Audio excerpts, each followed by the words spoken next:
Olá, navegantes! Bem-vindos a essa série de entrevistas e podcast que nós estamos fazendo sobre a conciliação da sua vida profissional com a maternidade. E hoje a gente tem uma outra pessoa bastante especial que nós vamos entrevistar, que é a doutora Camila Bartz. Ela faz parte da nossa equipe de professores aqui do NAUS, e ela vai compartilhar com a gente uma experiência. Eu sei um pouco da vida dela, porque a gente já se conhece há algum tempo, e ela vai compartilhar com a gente uma experiência vivida. Segundo estatísticas, de cada 4 mulheres que engravidam, uma passa por essa experiência.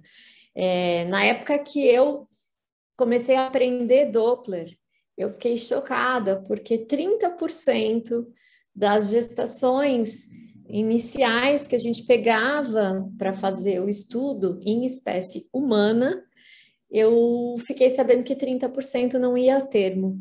E a gente tem a oportunidade hoje de falar sobre aborto espontâneo. Então, primeiro, muito obrigada, Camila, por você compartilhar essa experiência. Eu sei que é uma experiência bastante dolorida e que o tempo ajuda a tratar um pouco, não de esquecer, mas de poder falar sobre essa experiência.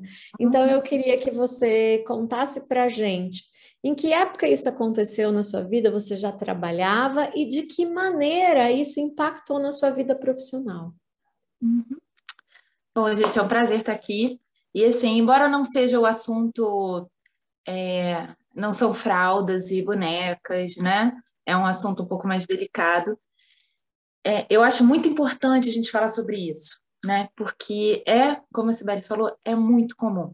É muito comum. E as pessoas tendem a diminuir, né? Quanto mais recente a tua gestação, quando você sofre a perda, você vai chorar por causa disso? Foi a coisa que eu mais ouvi, né?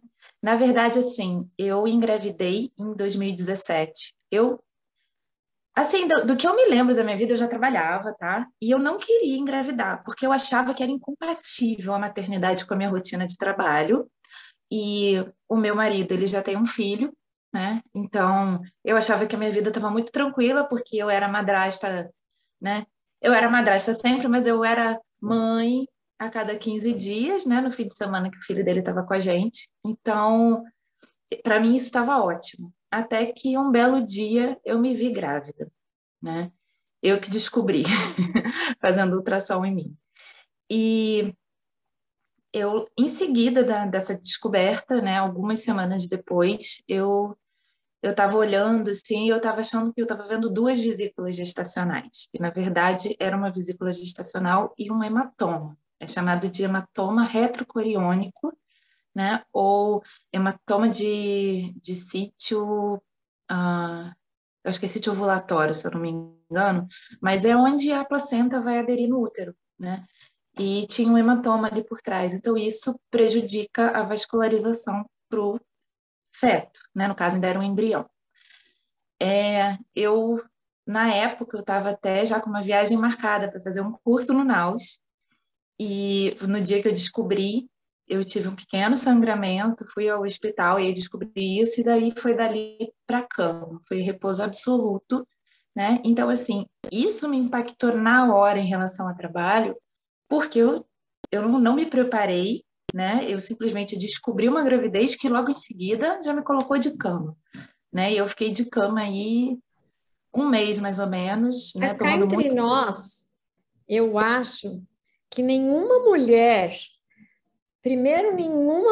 se sente totalmente preparada para engravidar. Ah, verdade. E segundo, nenhuma mulher, no momento que se descobre grávida, pensa na possibilidade de perder. E a gente parar para pensar que isso vai acontecer em uma a cada 4, é muita coisa. É muita coisa. É muita coisa. Tem muita gente que acaba não descobrindo a gestação, só descobre que estava grávida depois que perdeu, né? Que são as perdas muito no início. né? Você não chega a ter sintomas claros de gravidez, às vezes a mulher nem foi fazer teste, né? E descobre na rotina, e assim, isso tem um impacto muito importante também, né? Descobrir-se esse aborto, até por uma questão fisiológica, porque, por exemplo, meu tipo sanguíneo é RH negativo e o meu marido ele é positivo. Então, eu tive que fazer procedimentos depois de descobrir o aborto, né, para impedir que eu tivesse o problema lá, aquele eritroblastose fetal, né, numa gestação futura, porque que é quando a gente cria anticorpos ao RH. Então, às vezes a gente não fica sabendo que engravidou e perde, e aí tem coisas fisiológicas acontecendo na gente. Então, eu acho que é por isso que é muito importante a gente se conhecer, conhecer o nosso corpo e como a gente funciona, né? Mas quando eu me descobri grávida, eu não imaginava assim. Primeiro que eu não imaginava que eu ia perder, e foi um choque para mim. Eu não imaginava que eu ia ficar tão feliz como eu fiquei, porque eu não queria. Eu não estava nos meus planos de vida. Não é que eu não quero criança, não quero, não é meu sonho ser mãe, não é isso. É só porque realmente era uma coisa que não se encaixava nos meus planos. E eu já estava aí com 36 anos, né? E para mim estava tranquilo não ter filho. Só que aí quando eu descobri, eu falei, agora eu quero. E logo em seguida veio esse problema, né? Esse hematoma, e eu acabei perdendo. Eu lembro que foi logo antes do Dia dos Pais, em agosto, que eu fui no meu obstetra para uma consulta de rotina. Era a única saída de casa que eu fazia era para ir no obstetra. E eu falei, nossa, eu acordei tão bem hoje, eu não estou mais enjoada. Eu acho que as coisas estão melhorando. E eu falei com ele assim, eu quero ver se eu faço logo um outro ultrassom essa semana. Ele falou, não faz essa semana não, fica em casa tranquila, quer saber? Aproveita, né? Faz alguma coisa com a sua família, que vem o Dia dos Pais e tal. Porque, na verdade, eu estar me sentindo melhor sem enjoo é porque eu já tinha perdido, né? Ele sabia disso, por isso que ele falou, não faz ultrassom agora não, né? Então, eu descobri mesmo na terceira semana de agosto, depois do Dia dos Pais, quando eu fui fazer o ultrassom. E, assim, eu fiquei muito... Eu não sei se eu posso dizer tranquila, mas eu acho que eu estava até um pouco chocada, né? Mas era como se fosse esperado, né? Pelo tamanho do hematoma e o tempo que estava passando, ele não estava regredindo, imaginava-se, né? Pela ciência, não ia vingar, né? Não ia seguir essa gestação. Mas sempre dá aquela pontinha de, poxa, será que vai? Será que, né? Vamos ver se rola e tal. E não rolou. E eu fui no dia seguinte já para fazer a curetagem. E assim, são experiências traumáticas, tá? E eu acho muito, muito importante a gente falar sobre isso, porque às vezes a gente passa por isso sem ter noção de que outras pessoas já passaram e que podem dar a mão pra gente, né? Eu cheguei na maternidade no dia seguinte para fazer a curetagem, fui fazer a curetagem na maternidade, né? E assim, eu fiquei sentada na recepção por 4 horas e era grávida entrando e neném saindo, grávida entrando e neném saindo na minha frente. E, mas estava com rolo do plano de saúde e tal, e chegou meu obstetra e aí me levaram para o quarto. Mas eu precisei gritar na recepção da maternidade porque aquilo era cruel, né? Eu estava ali com meu filho morto dentro de mim, porque não adianta ser, é um embrião, mas é o nosso filho, né? E o sentimento é esse. E estavam lá as grávidas entrando felizes, e os bebês saindo felizes, e eu ali, né, no meio do caminho atrapalhando. Enfim, eu fiz a curetagem, né? E por um tempo eu não pude engravidar, porque depois que você faz a curetagem tem que esperar a cicatrização do útero, né? E quando eu pude voltar a tentar, eu não quis. Foi assim, uma experiência meio. Eu acho que foi por trauma. Eu acho que eu fiquei meio. Eu não sei se eu vou conseguir lidar com isso de novo. Eu E acho que é medo, né? Eu acho que a gente acaba sentindo medo de é, ter que passar por aquilo tudo de novo, né? De sim, criar uma esperança e de repente a esperança morrer junto com a situação. exatamente, exatamente, né? E a gente aprende que os raios caem no mesmo lugar, né? Duas vezes, três vezes cai, né? Eu comecei a fazer terapia, né? E aí eu comecei a entender algumas coisas e na terapia eu consegui desbloquear que, na verdade, quem tinha visto que não tinha mais batimento fui eu, com o meu ultrassom, né? Só que eu falei assim, não, esse aparelho não tá bom para ver, não. E eu guardei e larguei para lá, né? E fiz assim, né? Para não entender o que tinha acontecido, né?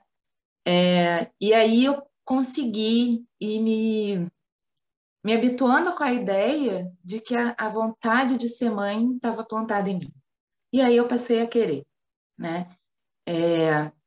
Então, foi um ano depois, um ano e pouco depois, eu e meu marido, a gente resolveu tentar de novo e tal. E, bom, minha filha está aí com 2 anos, né? Minha princesa.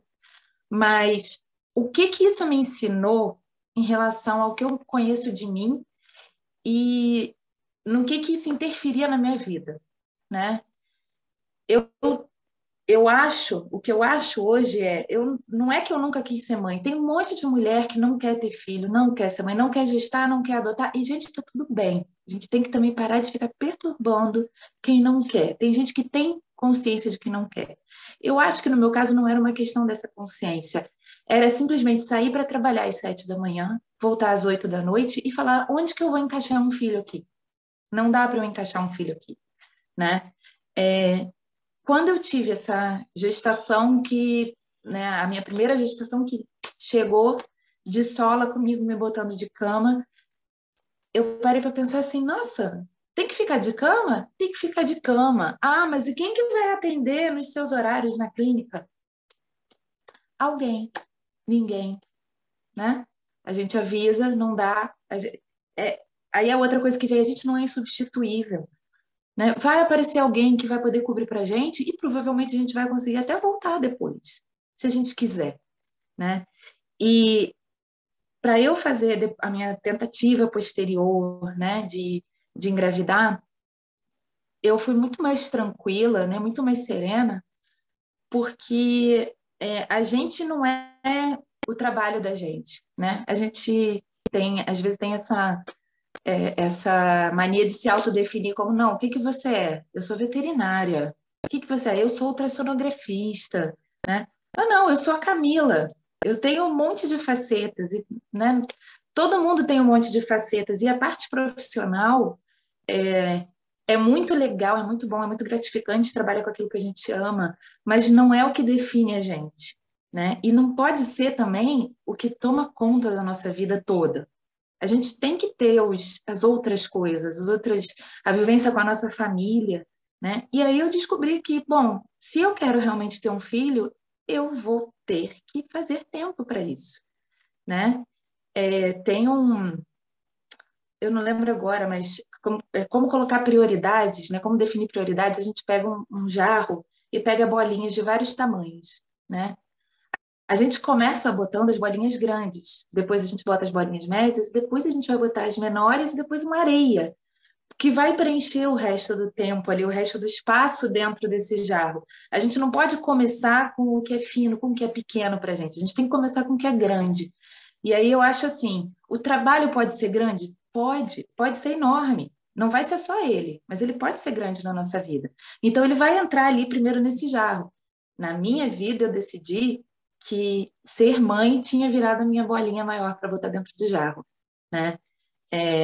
E aí eu falei, bom, a minha vida, o resto, os outros aspectos da minha vida vão ter que se adaptar a essa minha vontade, né? E é o que tem sido até agora, mesmo com a pandemia, né? Mesmo com tudo que está acontecendo, eu mudei de cidade, mas eu já voltei a trabalhar, né? Eu voltei a trabalhar com a minha filha com 6 meses, 6 para 7 meses, né? E foi minha... Eu acho que você abordou de uma forma brilhante quando você coloca essa metáfora do jarro, porque o que a gente tem escutado dentro dessas entrevistas, nessa série aqui de podcasts, é que depois que você se torna mãe, é que a gente se dá conta de que dá para fazer as duas coisas, o que não dá para fazer, o que é impossível é dar a mesma importância para essas duas coisas. E que você vai ter que primeiro se conscientizar de que numa determinada fase, e é transitório, é temporário, mas que de uma determinada fase da tua vida, a tua outra faceta, a tua função, a tua tarefa como mãe vai ter que tomar mais espaço de tempo, vai ter que se tornar uma prioridade e que não vai deixar de existir aquelas outras facetas de você inteira como mulher, mas que naquele momento transitório, isso pode durar 2 anos, 5, 7, 10, 14, conforme você ache necessário. E eu acho que é legal fazer um parênteses, eu vou ver se também a gente aborda isso em outras entrevistas, que essa tomada de tempo e de importância, ela não depende também somente da tua vontade, depende também daquele indivíduozinho que vai ser o seu filho, porque existem bebês e crianças que demandam muito mais tempo e muito mais energia do que outras. Então, algumas são mais fáceis e outras são um pouco menos fáceis. Então, essa tomada de tempo também não depende da gente, da decisão individual, né? Então, é bacana, adorei a tua metáfora, porque é exatamente isso, dá sim para se conciliar carreira e maternidade. O que não dá para fazer, o que é impossível, é dar a mesma importância para essas duas facetas ao mesmo tempo. Elas vão vai ter que jogar, né, com essa balança em tempos diferentes. Adorei. É isso que. E assim, eu não conseguia imaginar tirar a importância do trabalho na minha vida, né? Ou não é tirar a importância, é diminuir, né, a importância. Então, isso eu tive que reconstruir em mim, porque o que me ensinou, né, a perda gestacional que eu tive foi isso, a vida é isso aqui, ó, é um sopro, né?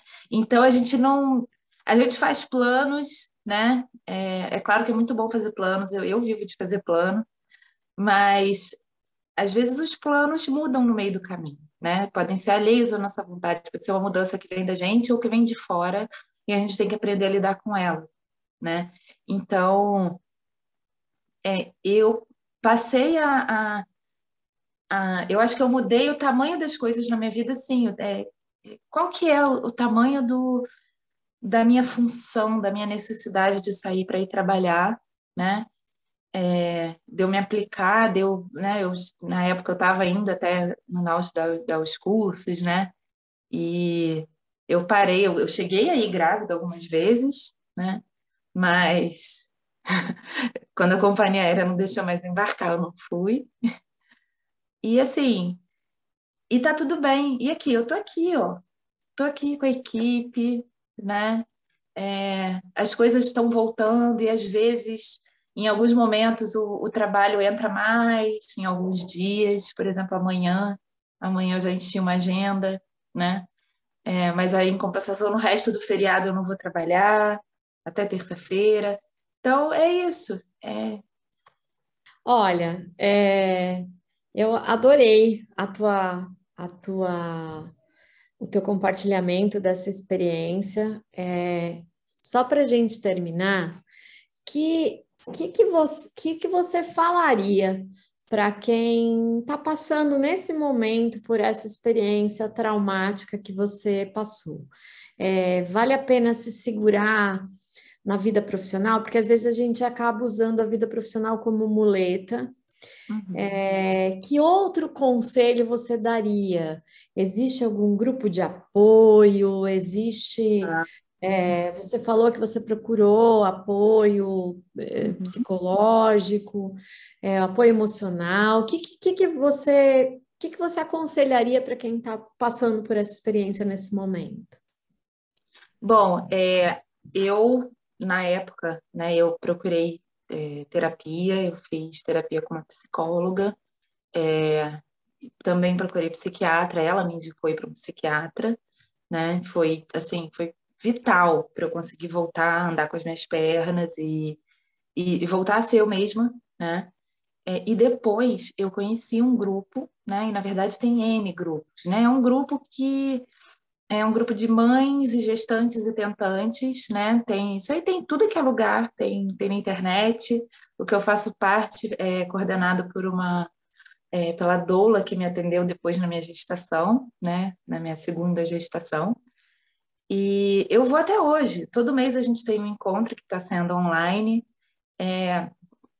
mas tem o nosso grupo de WhatsApp. Então, assim, virou meio que minha rede de apoio, né? Meu grupo de apoio. E eu acho que para quem passa por isso, a gente tem que saber quem é a nossa rede de apoio na vida, né? Às vezes vai ser a família, né? Às vezes vão ser seus pais, às vezes você vai ser um irmão, às vezes vai ser alguém que não é a sua família de sangue, né? Às vezes vão ser amigos que você nem lembrava que você tinha, mas que também já passaram por isso.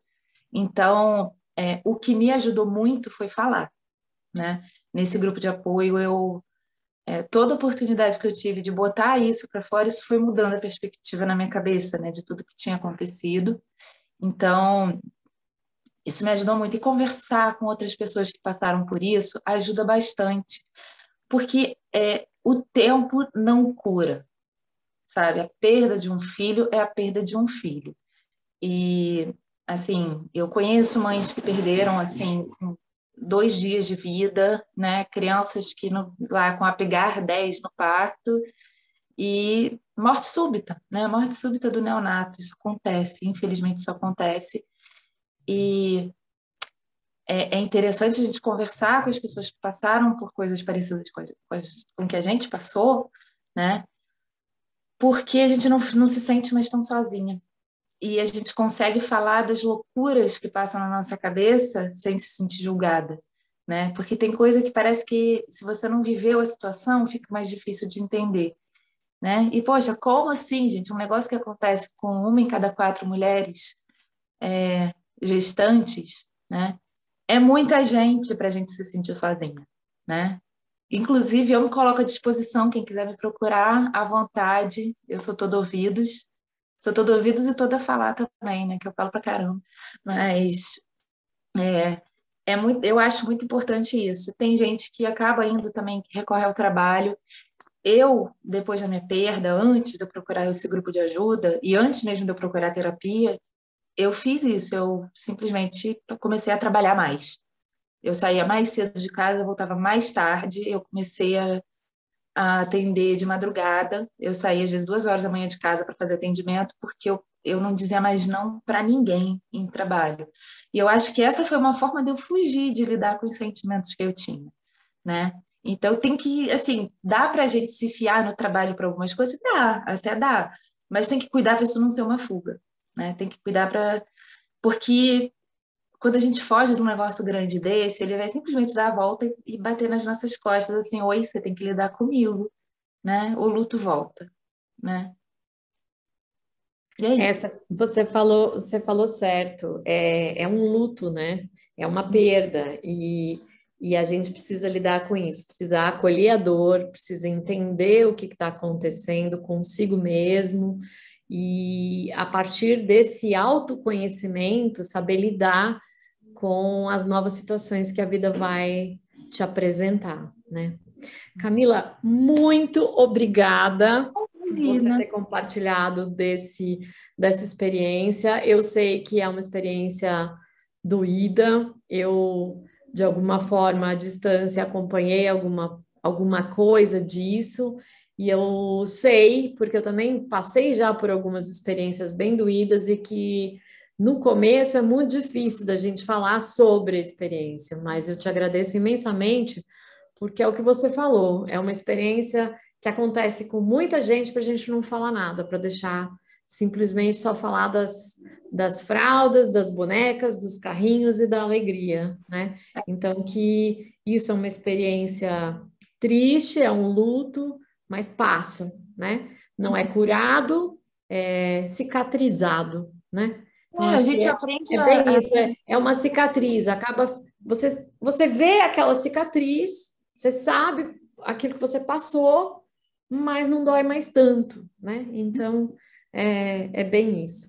Então, muito obrigada, e eu convido a todos para continuar a ficar ligado, porque a gente vai liberar todos esses podcasts aqui, um a cada período, com muito conteúdo interessante aí para vocês. Obrigada, até a próxima. Beijo, gente. Tchau, Tchau, tchau. gente.